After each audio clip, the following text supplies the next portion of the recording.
It's Divas That Care Radio. Stories, strategies, and ideas to inspire positive change. Welcome to Divas That Care, a network of women committed to making our world a better place for everyone.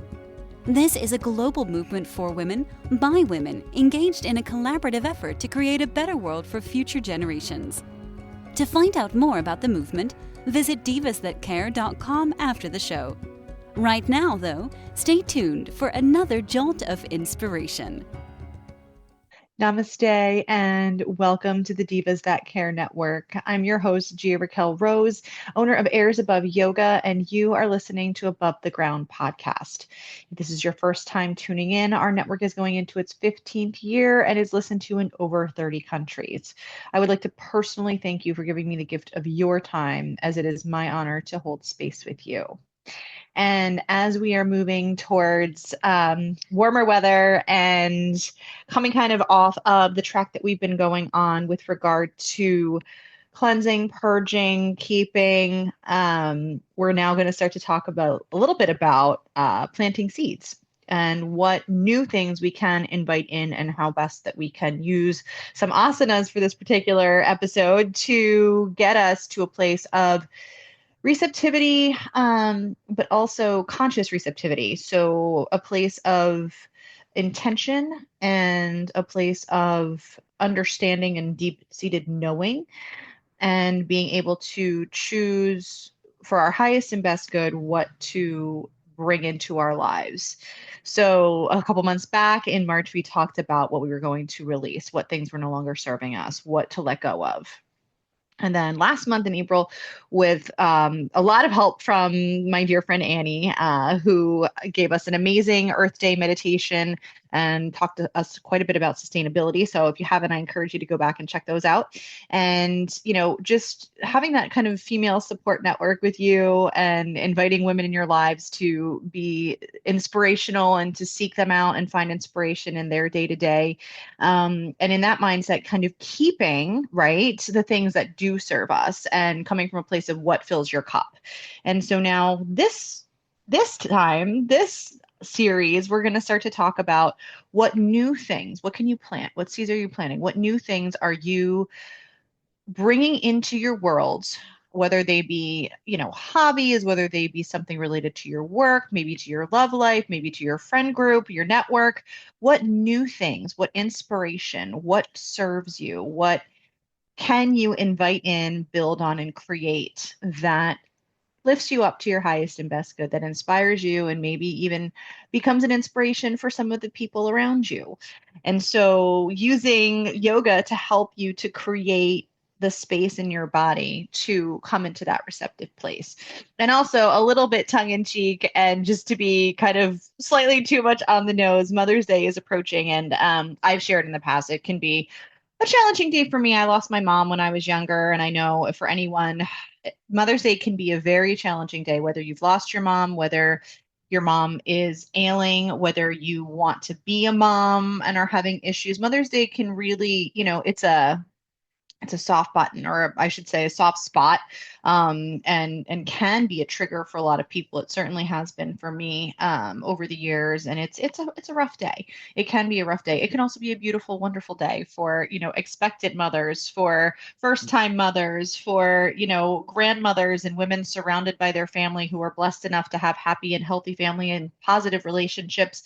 So I do want to touch on the fact that we're gonna, the nice thing that lines up about the asanas that I've kind of chosen to align with this methodology and this kind of train of thought is that they also happen to be great for prenatal yoga.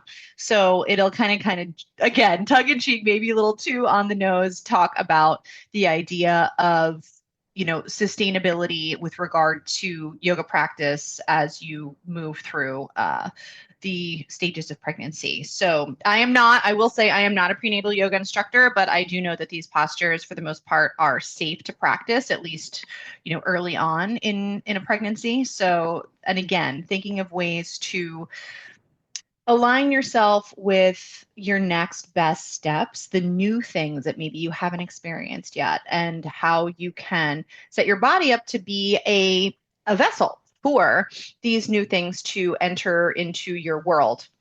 and invite them from a place of consciousness and really deep rooted truth within yourself and how they may serve you.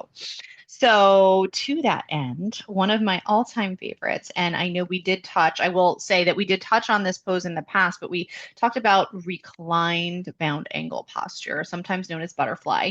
But I'm a big fan and I practice it every time I work out, and more often than not, probably every time I practice yoga. And the wonderful thing about it kind of taps on many of the lower chakras, at least the bottom two, the root and the sacral chakra. And when we're talking about creativity or we're talking about receptivity, your sacral chakra and your root chakra are very important. And one of the reasons for the root chakra's importance is because you need to feel safe anytime you're creating or bringing in something new. If you don't have that element of security within yourself, it's very hard to create. When you're coming from a place of survival rather than thriving, survive rather than thrive, right? It can be challenging to really get into a place of pure creative. We talked about being in that zone, in that kind of flow state. It can be a challenge if you are too focused in the, I'll call it 3D, but in the to do, in the need to, in the fear of. If you're in that fear based place and you have any root chakra imbalances, issues that may or may not cause some fear, lack of stability, lack of safety in the mind, and then as so in the body, then it's hard to come from a true place of receptivity and creation because we're in fight or flight mode, and that is not conducive to our highest and best good. While it comes from a good place of escaping dinosaurs and saber-toothed tigers, and that kind of Darwinian evolutionary reason why it's inherent in us, in the day to day, it takes on a very different turn. I think the closest thing might be, getting into a car accident or God forbid, having a brush with some sort of, dangerous scenario. And we never wish that on anyone, but those are the kind of the true survival issues, unless you're dealing with, for example, like a natural disaster. So if you are blessed enough to be, in a relatively safe existence where you have a yoga practice and this is something that you can bring into your life and into your day, then by all means, we want to make sure that we ground down through our roots. So thinking about how best we can create, and not only a safe space within ourselves, but a safe space around us, and making sure that anytime we are coming from that place of what we are planting, what is new coming into our lives, that we do so from a very grounded place. So thinking about the equal and opposite reaction of that from the grounded place in the root chakra, you're also going to want to have an openness to your higher self, the divine, whatever it is that you believe in and that rings true for you. And that's going to come from the opposite, from the upper chakras in your crown chakra and in your third eye chakra. And having a balance between those two really sets you up for success in knowing and in trusting. So in order to know, you have to trust, and the two definitely go hand in hand. And so what we're going to talk about with a few of the postures that I've selected for this kind of set your body up for success in receptivity of the next best thing for you, the knowingness, the internal compass, if you will, of the trajectory that you can take for your highest and best good. And so bound to angle is one of my favorites because it kind of hits both chakras. It is very safe, again, for those who may or may not be with child.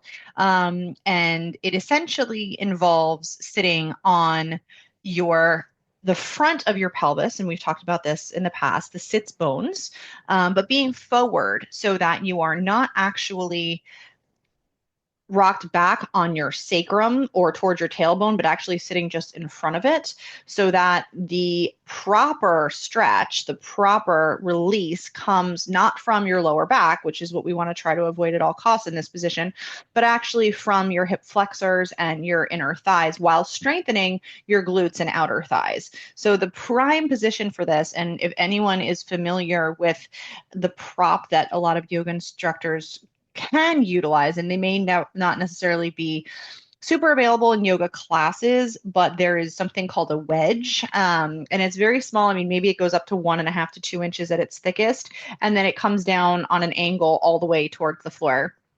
to the point of being flat. And what this does, if you kind of sit on it, it will lift the back of the pelvis up, drop the knees down. You can also use a blanket. Those are generally readily available to give your tailbone, although really it's just the back of your hips, an elevation so the knees then release and drop, and your pelvis is set up in that gently sloping forward angle to get the benefit of the pose, to release any strain in the lower back, and to really set yourself up for success with regard to where the posture is meant to be practiced to take the most benefit from. And so to that end, your feet, the soles of your feet will be together, pressing into each other. Your knees will be releasing wide, and then you'll be engaging through your glutes and really trying to actively draw the knees towards the floor with your heels coming as close as you can comfortably for your knees and your hips in towards your pelvis. And then being in that very upright and tall seat, breathing deeply and just releasing. And with every exhale, releasing those knees towards the floor. A lot of people will do a dynamic motion in this posture, and I've been known to do the same, where you actually squeeze, draw your knees in. Your hands can be grabbing your ankles. They can be kind of gently kneading through the pelvis. If you feel like a little self-massage might help you.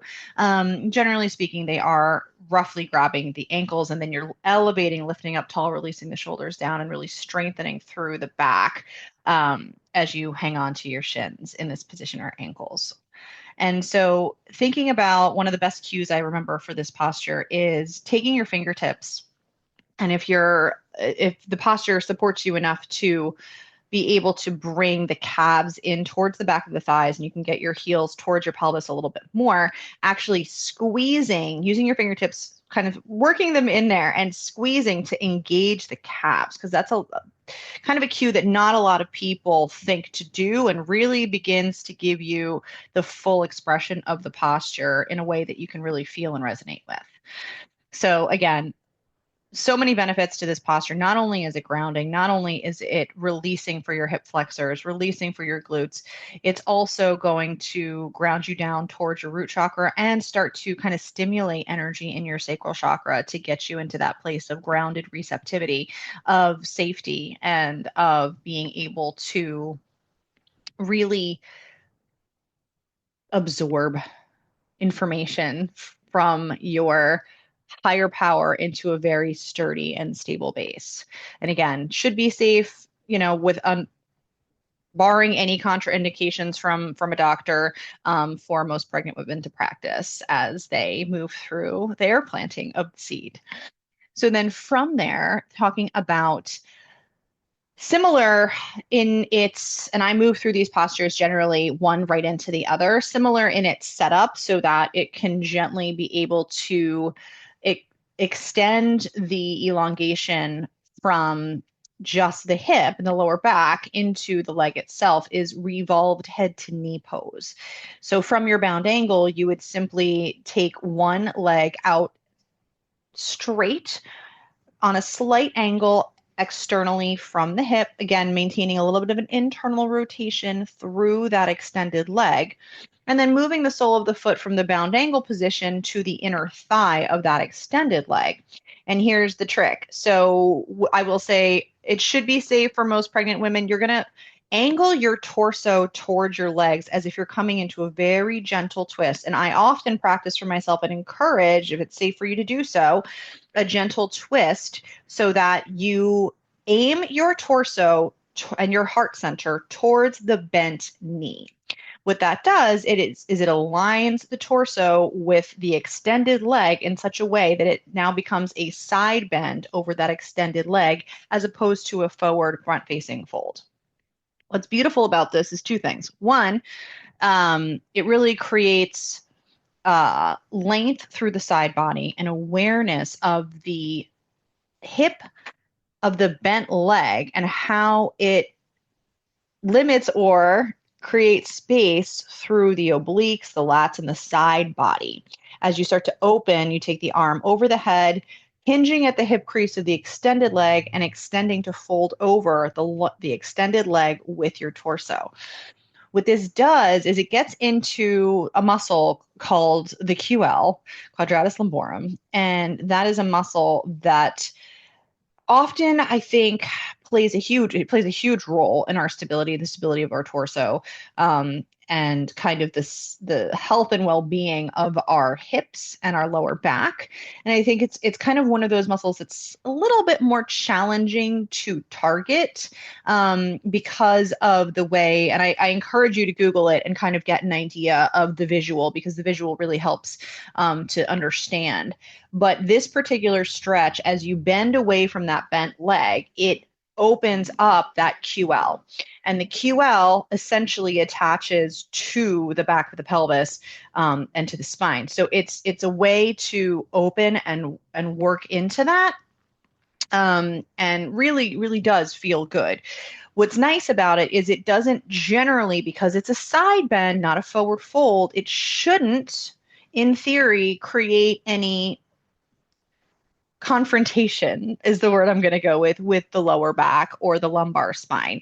Generally speaking, it can only be a benefit as long as it's practiced properly. And again, it's a side bend. So other postures, for example, standing postures that target this, your triangles, your extended angles, again, the knee needs to be externally rotated and bent. I shouldn't say bent, but externally rotated to kind of start to work into the QL. And so practicing this pose revolved head to knee in both directions. And I do like to start with a very, very gentle twist. So from bound angle, I'll extend the leg once more, aim my torso over the bent knee, maybe take the opposite hand to the outside of that knee, come into a very, very gentle twist, which will then kind of awaken or prep by contracting the QL of the side that we're about to lengthen. And then from there, as I release the twist and bring and keep my torso on that slightly off center line in line with the knee, I will then extend side bend away from that bent knee.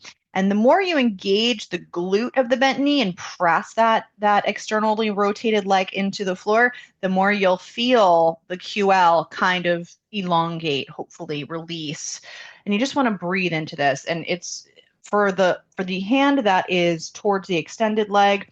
Oftentimes you'll see people reach for the foot. You don't have to do that. Can you do that? Sure. There's nothing wrong with it. That is technically the full expression of the pose, but just taking the hand to the inside of the leg, anywhere but on the knee, and just starting to roll open, remembering that you're revolving your heart center towards the sky, towards the ceiling, and really opening. It's a heart opener. It's a shoulder opener. It's a collarbone opener. It's a back strengthener. It's a QL release. It's a beautiful, beautiful pose. And again, is safe, generally speaking, for most pregnant women, and just being mindful of the twisting aspect and always limiting the range of motion if ever you find that it's a little bit tweaky for you, is again the word that I'm going to use. But just limit range of motion, practice very slowly. Always remember your breath. I can't emphasize that enough. Always remember your breath.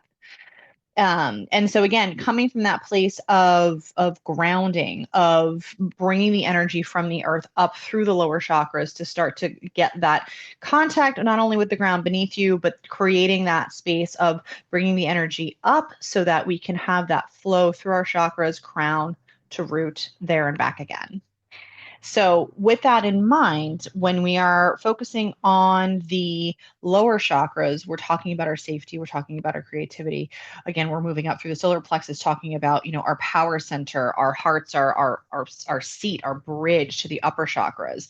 One of the postures that, frankly, I don't know why I haven't spoken more about, because it's such a yoga tradition, such a go-to posture, and possibly because it was a little bit of a challenging one, and has been for me for a few years now since I injured my neck, but also safe for the most part for most pregnant women, again, unless contraindicated for reasons that I am not privy to, because I am not a doctor.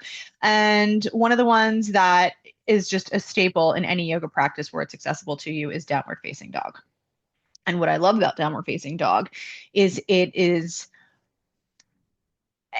all encompassing, right? It is benefiting your entire body with both strength and length, essentially, right? So you are building up the strength through your upper body, you're building up the strength in your back, you're building up the strength in your legs, you're also releasing tension in the back, in the legs, and you're crown of your head and your third eye is aimed towards the floor. So for people that don't have a true inversion practice, downward facing dog is a step more aggressive than, let's say, a legs up the wall, where you're actually just reclined with your legs up the wall. But inversions are so beneficial for your spine to get the spine out of the typical upright compression and to release and put it upside down.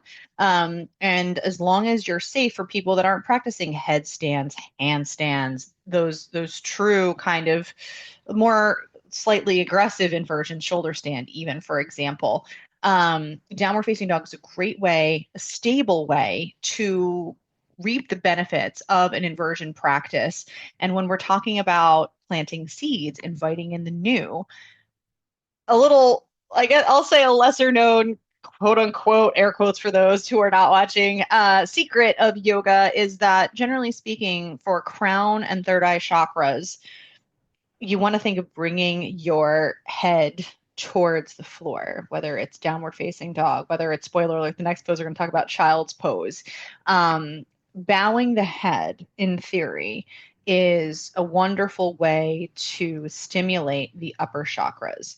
And what I love about downward facing dog is you are essentially, again, much like an inversion practice, inverting your chakras. So now you are bringing that root chakra up towards the sky, and you are bringing your third eye and crown chakras down towards the ground. So not only are you grounding in that aspect as you kind of reverse the tradition, but you're also beginning to stimulate and move the energy flow from the traditional to its opposite.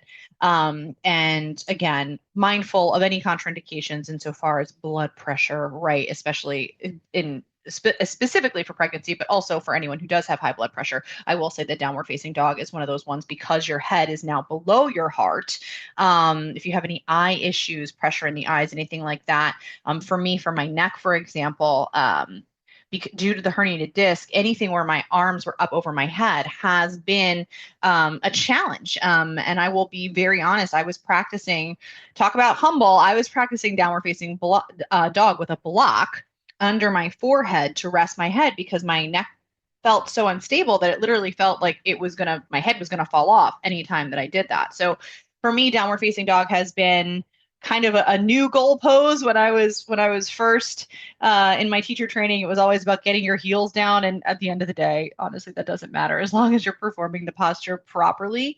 But now, as you move through life and life happens, right? Like, things come up, and with a neck injury, it turned into the heels were no longer the focus. It was making sure that my head and neck were supported in a way that I was able to access the pose. And I remember when I first started attempting it after my neck injury, I mean, 1, 2, 3 breaths max was all I could hold. And then I was dropping down into child's pose. So obviously, if it's in your practice and you're familiar with it, have at it and breathe into it. Again, always breathe. Keep your knees bent and extend through the back of the hips and the legs. Bring your knees into the chest and pedal out through the feet to lengthen into those hamstrings. Make sure always that your collarbone feels wide and your shoulder blades aren't practicing downward dog with your arms up towards your ears like this, but that you're broad, you're supported, your back is lengthening and strengthening, and you don't feel any pinching. And if you have a neck injury, obviously don't practice unless you feel safe doing so and have a doctor's warning that it's accessible for you. But also, you can prop with a block under your head as one method. There's a lot of different ways to set downward dog up for success. Another option is to come into a puppy pose as a downward dog alternative, which is where your knees are bent. It's kind of halfway between downward dog and child's pose.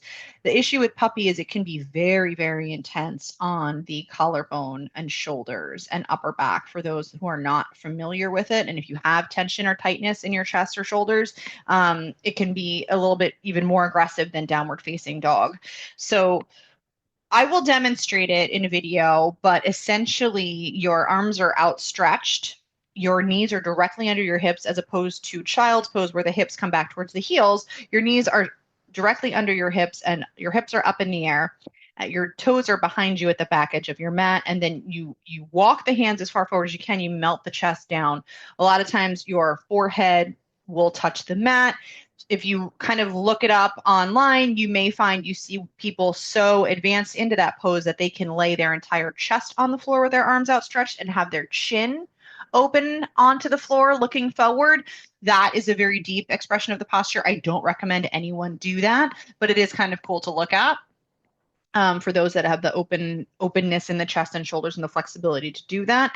The other thing that you can do is you can take your forearms and elbows to the ground out in front, so almost between a dolphin posture and a downward facing dog posture for the torso. And again, I will post a video upcoming to kind of give you an idea of what these look like, so you're not just listening to me to try to figure it out. But I do always encourage that if you are listening, have a Google so you can see what it is that I am mentioning. And moving along to, again, the spoiler alert of child's pose. So child's pose it's your rest pose, right? And again, coming from the place of what we are bringing new into our lives, those prone positions, the bowing of the head, kind of that idea of reverence towards your upper chakras, towards your higher self, towards your divine, and still creating that spacing, that connection with the ground. Child's pose is, one of the few that does both, right? So you are now bringing your root chakra and your sacral chakra in contact with your legs, reaching towards your heels. You are now also at the same time bringing all of your chakras kind of in contact with the mat, or at least very close to it, and really beginning to, again, ground down with that stimulation of the upper chakras due to the nature of the bowing of the head.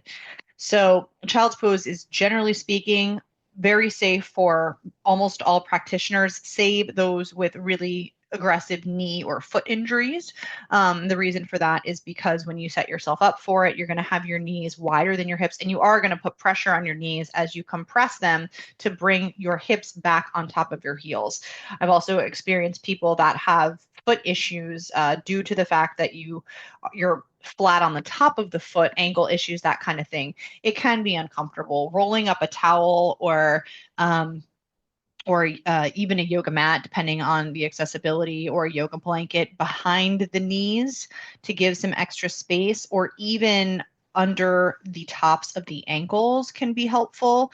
Also, if your hips are having issues due to the knee or even the hip flexibility, you can take a block behind you and sit your hips back onto a block in between the ankles while still having the tops of the feet on the floor. Generally speaking, like I said, a safe place to be for most people, even for pregnant women, right? Because the knees are wider than the torso, creating that space for a belly potentially. And really, the best thing about this is that lower back release. So we talk about engaging a lot of times when we talk about our hips and opening there, we're focusing on the front and on the sides, not necessarily thinking about the back. But in child's pose, it is such a lovely release for the sacrum, such a lovely release for the lumbar spine. And if you're in a class or you have an instructor that knows what they're doing and they take their hands, they place them on either side of the sacrum and just gently pull down, it truly feels very, very restorative, very, very releasing, relaxing. Generally speaking, your forehead is in contact with the mat and your arms are outstretched, very similar to puppy. But also, one deepening that I love that I'm going to share, that is a way to work into opening the shoulders for, let's say, a puppy posture, is taking 2 blocks. And as you set yourself up, let's assume for our intents and purposes right now that your knees and feet are comfortable in a traditional child's pose without being propped. Now, that's a big assumption, so I'm just talking about for the front and to open and deepen the opening of the chest and the shoulders. Taking 2 blocks and taking your elbows on top of the blocks far enough in front of you that as you shift the hips back into child's pose, it is your elbows that are being pushed up on the blocks. And so your head and neck deepen beneath the shoulders, whereas traditionally they're going to be in line with as your arms are outstretched on the mat. Bringing the blocks up, elevating the elbows, allows the head and neck, talk about feeling good for your neck, to come in line with the blocks, which puts the arms above the head and neck in theory. And And again, you have to have some openness. So I encourage you to do this very slowly. And then what I like to do is I like to interlace my hands into a prayer position behind the back of my neck so that the elbows are up, the hands are interlaced behind, and you want to try to keep, so you don't want to be splayed out. For those of you watching, for those of you listening, keeping the elbows kind of in line with the shoulder blades to the best of your ability, not letting them splay out, but just kind of keeping that line and having them come up to open and breathe that space into the upper pecs, into the collarbone, and really release in between the shoulder blades. It feels just lovely. And then you just breathe into it. The lovely thing about the postures, save downward dog, because I think it's a little bit more strenuous than the ones that we've mentioned so far, but they are focusing, I can't say they're not focusing on strength because they are strengthening as they are opening, but they really are focusing on the release aspect, less so on the last month we talked about, hip openers that were a little bit more dynamic, right? Our triangles, our extended angles. This time, this is a little bit more restorative, thinking about, again, what seeds we're planting, getting in contact with our grounding, connecting, if you will, our upper and lower chakras by way of creating the space for the energy to flow throughout the chakras within the body. And inversions, like I said, like a downward facing dog, a puppy, a child's pose, accessible inversions are a great way to stimulate and kind of create that connection. And when you talk about the upper and lower chakras, I don't know if I've mentioned it here, but there is the theory of the connection between the opposing chakras. So, for example, your root chakra is connected to your crown chakra in that they are the kind of equal opposite reaction of each other, right? So there's, generally speaking, if there's an imbalance in one, it's going to affect the opposite, right? It's also going to affect, for example, the next chakra up, right? Or down, for example. There's a blockage, if there's a lack of energy flow, right? It's going to affect more than just the chakra in question. So if you think about that, the root and the crown are interlinked. And for our purposes, we're talking about the third eye predominantly and the sacral, right? And they are still they're all connected. So I can't say that we're eliminating or only focusing on one. They are all connected. But to that vein, your third eye again and your sacral chakra are the balance for each other in theory. And so when we're talking about bringing new things into existence, focusing on what you're creating, focusing on the seeds that you're sowing, whether they be physical as in a pregnancy or whether they be theoretic as in something you're birthing from your creative consciousness, something that you're inviting into your life to bring you joy, to bring you fulfillment, to elevate your experience, to elevate your vibration. These are the kinds of things that will come from that third eye, right? Your intuition and that sacral chakra connection, your creative center. Just to continue so that we're thorough about it, that then means that your throat chakra is connected, your power, to your solar plexus chakra, your power center, right? So speaking your truth, being able to have the connection. And then as always, your heart center is the bridge for all of it. It is your connection to the world around you. It is your true compass. Your true north is actually right in the center of your body, and who knew, right? So again, these are just wonderful ways for you to be able to start to formulate your yoga practice in a way to take into consideration the bigger picture, right? Your future, your seeds, what you are creating, what you are bringing into existence, what you are inspiring in yourself and in others. And so I hope that these postures have given you a little bit of an inspiration to start to create that connection between, in this instance, your sacral and third eye chakra, to make decisions from an intuitive, creative place for your highest and best good and for the highest and best good of those around you. And again, as always, please make sure that you practice with the care of a doctor or physician, especially if you are pregnant or are trying to become pregnant. And I wish every mother out there, every daughter out there, every woman out there, just a beautiful and wonderful and sacred Mother's Day, a safe space for you, for your family, for your loved ones. And may you be blessed with love in whatever form it takes, even if it's self-love. Because at the end of the day, we always have to start there. And I just want to tell you how much I appreciate each and every one of you for sharing your space with me. And so please feel free to share this with your loved ones. For more goodness, follow me on all the socials at Above the Ground Podcast, or visit my website, airsaboveyoga.com. As always, definitely check out my other episodes and all of my amazing sisters at divasthatcare.com. You can find us on Spotify, Odyssey, Apple, and anywhere else that you may feel guided. Again, this is Gia Raquel Rose, owner of Airs Above Yoga, and you are listening to Above the Ground Podcast, where every day is a good one. Thanks for listening. This show was brought to you by Divas That Care. Connect with us on Facebook, on Instagram, and of course on divasthatcare.com, where you can subscribe to our newsletter so you don't miss a thing.